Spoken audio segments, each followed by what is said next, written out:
Greetings, your boy Coupe Days from the Coupe's World Podcast. Ladies and gentlemen, we got a very special guest today. I consider him a legend, Shade 45, Rude Jude. Where you at, bro? I'm over here. I'm out in Michigan, freezing my ass off. It's good to be here. We glad to have you over here, man. In this podcast, we just like to talk about, a little bit of everything, a little bit of life, a little bit of entertainment, and I just want to get your input, man, on what it's like and how hard it is to get into the radio industry. Radio industry is weird. A lot of people go to school for it, and I think that's the wrong thing to do because you accumulate debt and then you start off at the bottom. You're better off just going to a radio station and volunteering to do shit, working for free, kind of getting your foot in there, looking around, see what needs to be done. A lot of people start off like as shit, like 90s style shit, doing like street team shit, going around putting up posters, that type of stuff. And then maybe they let you talk on the mic every now and again. And if you're interesting, you can become part of a show. And then that's how I would tell people to get into the radio industry. But nowadays you don't even need that. You are your own radio industry. You got the podcast shit going. Now I don't know how to blow up a podcast. If I did, I'd go off on my own and do a fucking podcast, But that's just the DIY, do it yourself model where you just put together shows and have people listen to them bitches. It's interesting, man. I come from I guess the last of the last era as it goes. I was born in the 80s, so I kind of got to see both sides of things as well. And I'm fairly new, to this. I'm actually an artist, a producer. I do a little bit of everything, but I just find it interesting, the transition of, radio and podcasting, the popularity of it now. To me, it feels like COVID is like crazy right now. So it's messing up a lot of things. So I guess that's why podcasting is spiking the way it is, how it's going up in the ratings and whatnot. A lot of people home, a lot of people trying to figure out how to, make income. So it's a combination of people trying to make income and people being bored at the house. Yeah.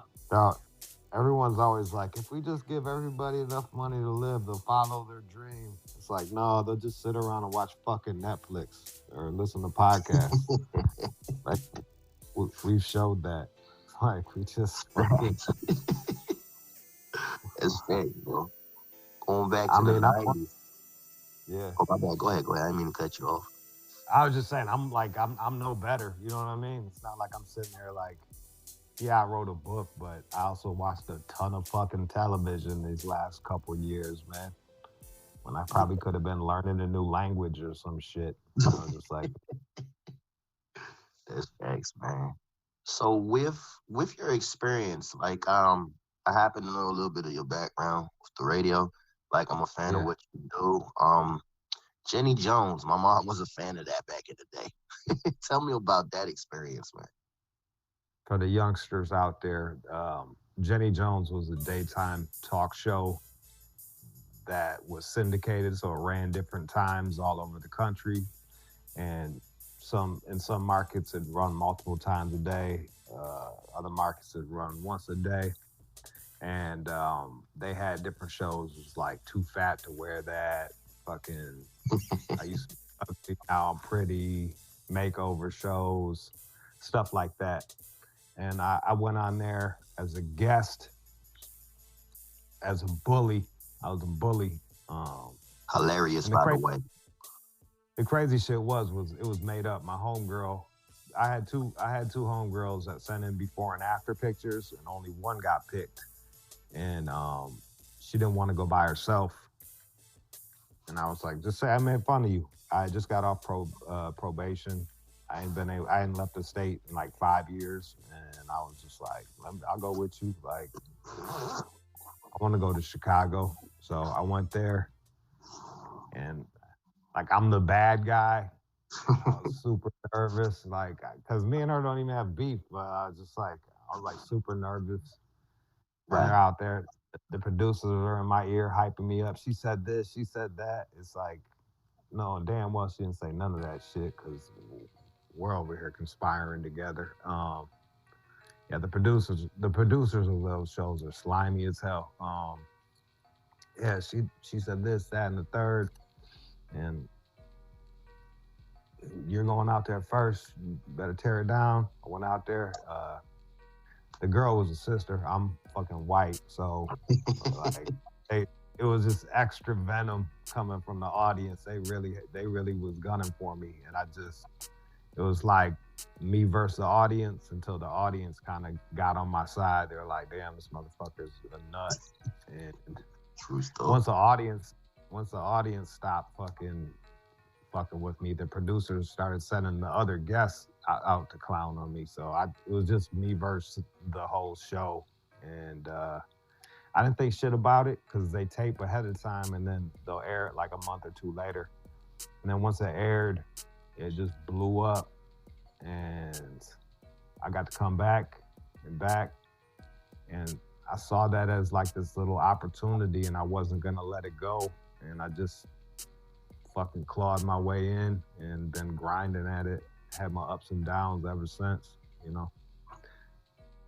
So as Kevin Gates would say, man, you got it out the mud, as they say now, man. Oh yeah, yeah, straight out the earth, for real, out the That's soil. dope story, man. And I'm not gonna sit here and fake. I definitely have to. I notice you got books, man. I definitely got to tap into that and read more into your life story. But seem like a humble dude, man. Wild life, party life type deal. I was a little wild, Yeah, believe it or not, in my younger days as well. I settled down a little bit, but we all have to go through that, trial and tribulation to grow as a person, an entity, a being, all of that in life. So I just want to commend you for making the impact that you have on people now and giving people like me as well the chance to make a way to break through. yeah. I mean, there's no. This is purely selfish on my part. I'm trying to sell the books, and it was. I just. It was. It was a two-pronged thing. It was just like I'm not getting much respect as a fucking shock jock DJ, like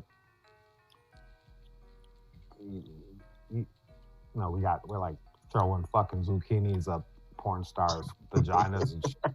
Like so, like I realize how I'm viewed as like some uh, wannabe shock jock fucking in hip hop. So I was like, I need to change.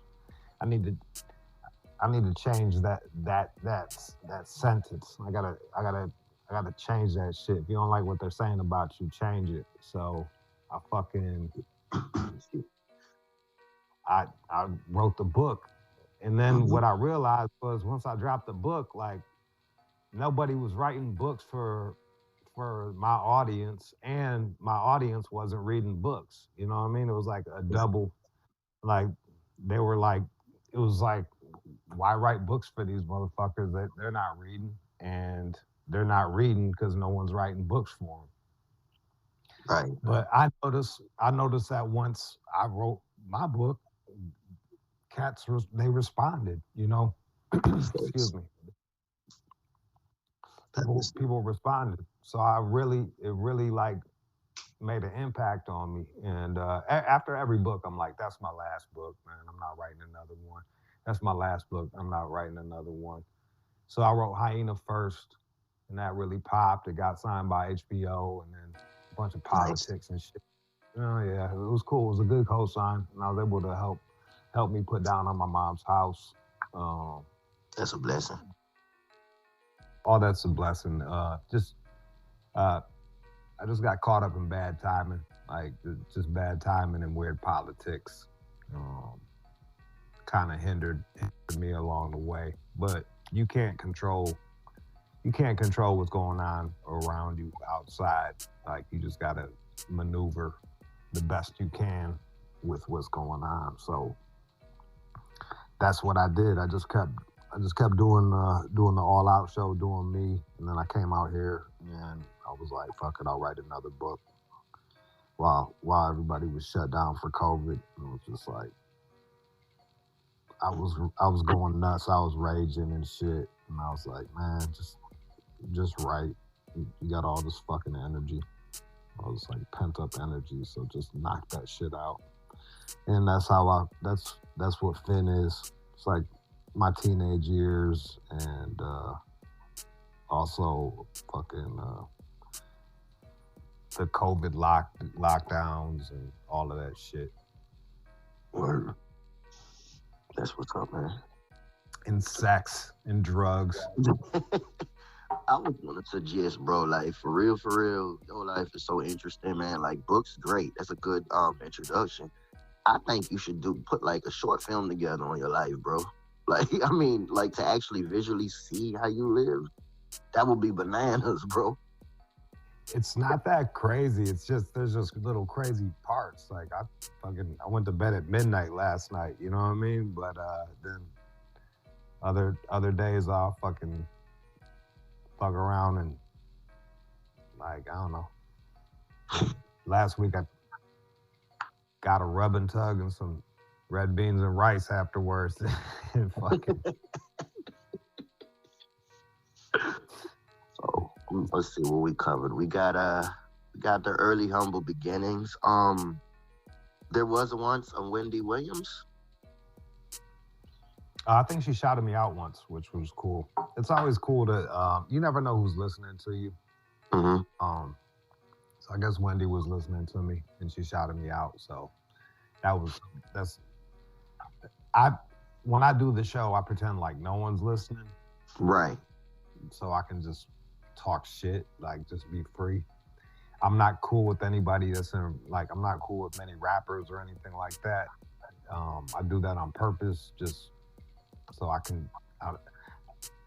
when you listen to some people talk, they're not being genuine with their answers because they have relationships with these people that they're being asked about. Right. I don't have relationships. I have no feelings. I don't have negative feelings for them either. I just say what I feel about certain things.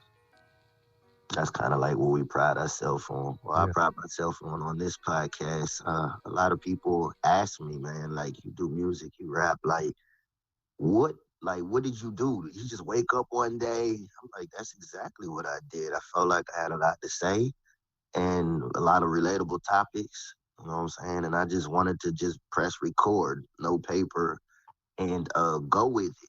I feel like that style of, radio podcasting is kind of like why I look up to what you do.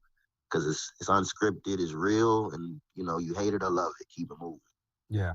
It was basically after Jenny Jones, I moved to Los Angeles to do acting. So once again, like the timing was weird because I got there a couple months before 9/11. And cats don't understand, like before 9/11, it was pretty, like the comedy was pretty savage. Like cats was fucking going hard. Like it was going in a good place. I liked it. Cause I was doing that type of comedy and it was just fucking bare knuckle boxing. And then 9/11 happened. I had all these meetings lined up and shit like that. And I took them and they were like, the United States was a little beat up and hurt. So like they couldn't deal with fucking harsh humor. And I ended up washing dishes out there. I ended up like washing dishes, riding the bus. Damn. I was doing it, on unemployment, getting unemployment and shit. Like, yeah, it was. I had a fucking tooth rotting out of my mouth. My homeboy was cool with Eminem's people, and he was complaining that he couldn't get his guy on Shade 45 because of conflicting interests. Mm-hmm. And I was like, well, shit, get me on there. I'll throw you some money. Right. And he he basically he basically gave me Paul Rosenberg's email. I gave him a list of ideas for bits and shit, and then they they flew me out to New York, tried me out. M used to watch Jenny Jones, so he knew who I was, and Wow. yeah, it was fucking cool. So they're like, we're gonna throw you to the dogs and see how you can do this shit. And the dogs were a bunch of Italian character actors like Big Pussy from The Sopranos and such. So I'm like, they throw me in there with Big Pussy and all them, and I'm looking at them like, I am a dog. Like, you throwing me to the dogs, I am a dog. Like, this is Sunday dinner at my Nani's house. Like, I'm I'm half Italian. This ain't shit. So I went in there, crushed it, got the job. Within a week, I had moved from LA to New York and started my radio career, and, and just was learned on the job. That is the craziest transition, man. It's Yeah, like I tell folks, like, you just when the light seems dim, bro, it's like when everything is falling and you at your worst. I have my moments.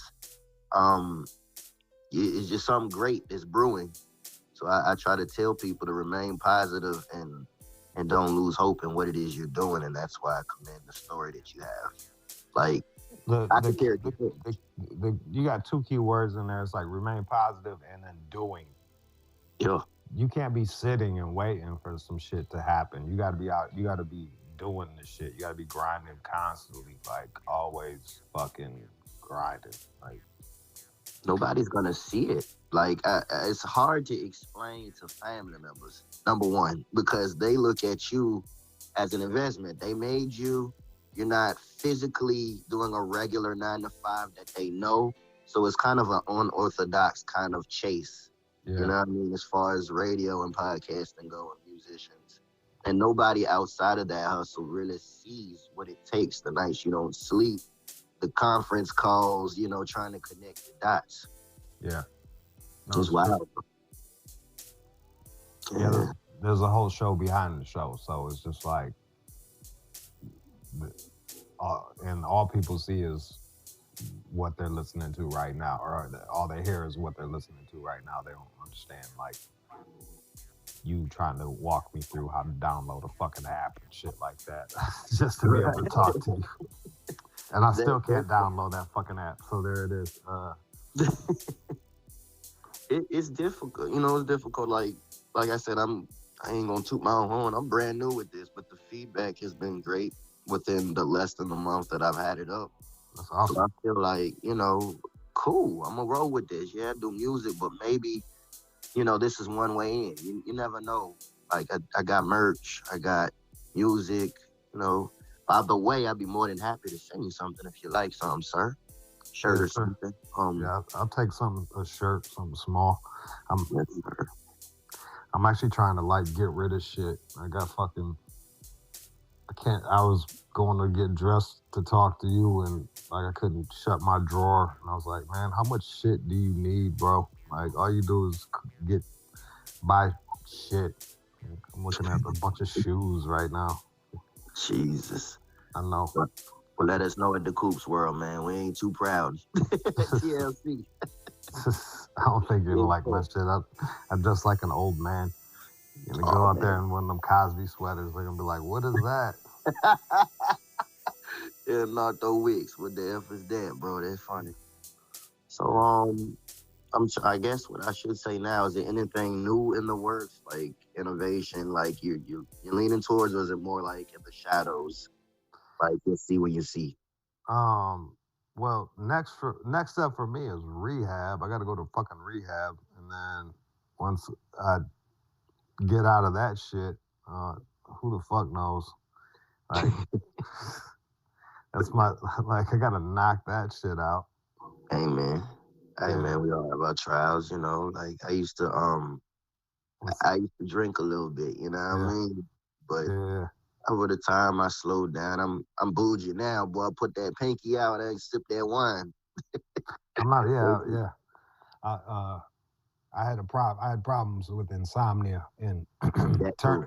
turned to benzos, which was fucking, Oh, which was bad. So um, I just like I've I've had problems with substances throughout right. throughout my lifetime and just been able to handle it at the house. But this one I think is gonna take some medical help to Hey, man. so I can sleep and like yeah I can stop doing it, but like if I if I, if I go 4 days in a row without sleeping, like that's not gonna be good. Nah, I feel you. I actually suffer. It's crazy that you bring that up because I had this conversation with a friend. And before I go into it any further, it's a non-judgment area, so we don't judge here. I don't play that. But I have a lot of issues sleeping too. And my friends, some of my friends, no names, always say, man, you can take the tablets. I try to stay away from it because of the reason. You know what I'm saying? It's easy to get the help, but once it pulls you in, it's kind of hard to shake, man. So I just kind of try to do my best to, you know, make do with it. Yeah, that's probably the best way to do it, and then try to find natural ways. I did it the wrong way, but and I get to go fucking go away for that shit. So Not go away, man. You getting blessed. That's what it is, God. But I can recommend something to you, Mr. Jude. You give a lot of advice on the radio too. I have a little spiritual advisor. You know what I'm saying? hmm If you would like, I can send you the link. It's a YouTube channel. They do things for cleansing negative energy, things that nice. follow you, things to help you sleep, all of that, and it actually works. All Like right, it's really soothing. I'd be more than happy to send that to you. yeah. Send me the link. I'll check it out. Yes, sir. I tried Yeah, yeah. Xan bars. I might as well try the light. You know what I mean? What the fuck? A whole life. If Savage had a Oh, face, it'll be Jude. well, I appreciate you having me on, man. Yes, sir. I guess before we wrap this up, I mentioned once before, shout out to my boy Ghost. He's a huge fan of Jude. Yeah. I just like to see if you can give that man a shout out, man. He's a diehard fan to you. Shout out to you. What's his name again? He Golf. go by Ghost. Oh, Ghost. Shout out to you, Ghost. AKA. Yes, All right. sir, man. All right, But I Ghost. appreciate you. Also, let me the books Hyena, Hummingbird, and the new one is Finn. You can read them in any order, and they're quick reads, but they're they they pack a lot in every sentence. Every sentence says a lot. Hey, man. There it is. Definitely have to tap in. So y'all heard it from the horse's mouth, y'all. If you let them know your social media for the new listeners, you know what I'm saying? That way they can tap in and get Oh your yeah, information for your book. it's one more Jude at one more Jude on Instagram, and then like once again, just go to Amazon, type in Jude Hyena, Jude Finn, Jude Hummingbird, grab them shits up. Plus, you just look good having a book on your coffee table or some shit like that for when females come through. Like, Hey, man. honestly, they're Listen, like, oh, you got a reader. Look at that. Yeah. definitely gotta love this guy's sense of humor, y'all, man. It's definitely a pleasure. And we still watch and or listen to what you're doing and keep Thanks. inspiring, bro. And you a voice. I'm gonna end this with a little prayer thing. I ain't trying to be super religious, but It's fine, bro. you are definitely a voice. You're a vessel. I'm telling you that because I'm an empath, and God has put you through certain things, brother, for you to overcome, to inspire, and to learn and grow from it. So nothing you've done in your life is shameful. Everything that happened to you was supposed to happen because your life was already pre-written. So I just want to let you know, your past doesn't define who you are. You're a great person, and you're inspiring. So keep doing what you're doing, bro. Thank you, man. Thank you. That was a nice blessing. You do Amen. well. Thanks for having me on, and best of luck uh, to you and to the podcast. Thank you. This is the Coop's World Podcast with one rude Jew. Y'all over and out. Peace. All right. That was easy. Thanks, man.